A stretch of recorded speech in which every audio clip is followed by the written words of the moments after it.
vous, avez-vous une vision particulière du développement touristique? Moi, je viens justement d'en jaser longuement avec le consultant du qui travaille pour le CLD. On a des visions, mais j'ai surtout des attentes de la part de mes intervenants touristiques. Et comme représentant de ces gens-là, je me dois d'avoir la vision que ces gens-là ont. On a besoin de vendre une offre touristique globale de toute notre région, mais on a aussi besoin d'avoir une personnalité individuelle dans chacun de nos milieux. Et d'avoir des gens qui sont capables d'identifier notre offre touristique en sachant la situer et en sachant d'identifier les produits qu'ils ont à offrir. C'est très important. On l'a essayé pendant une couple d'années de transmettre notre kiosque d'information touristique à un autre intervenant et les résultats ont été néfastes. Et depuis 2 ans, on a repris en main notre information touristique.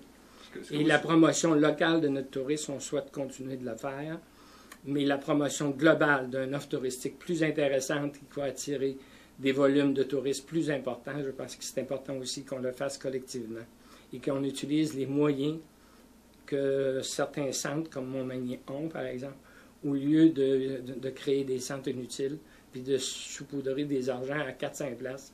Et quand je parlais des structures, c'est souvent ça.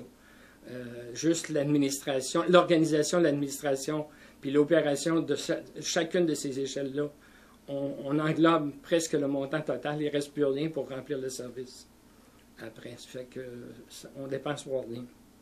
Sauf créer des emplois qui, à mon sens, sont des emplois artificiels. Et une économie artificielle. Ce que je comprends, c'est que vous êtes en faveur, en fait, d'offices de tourisme indépendants village par village. Chaque village doit développer son tourisme, mais vous parlez quand même d'une entente globale sur l'ensemble de la MRC, donc ça prend un office de tourisme. Oui. On n'a jamais dit. Il n'y en a plus d'office de tourisme depuis un certain temps. C'est un mandat qui a été transféré au CLD depuis, selon moi, le 2007, quelque chose comme ça. Administrativement, est-ce que ça a été une économie, faire ça? On ne peut pas voir de ça actuellement, M. Tatelli.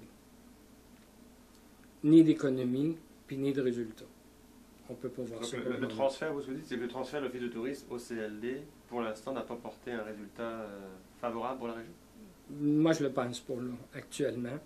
Mais ça ne veut pas dire qu'on n'est pas capable de faire des choses encore différemment. Et je pense que c'est ça qu'on est en train de travailler pour le faire un peu différemment.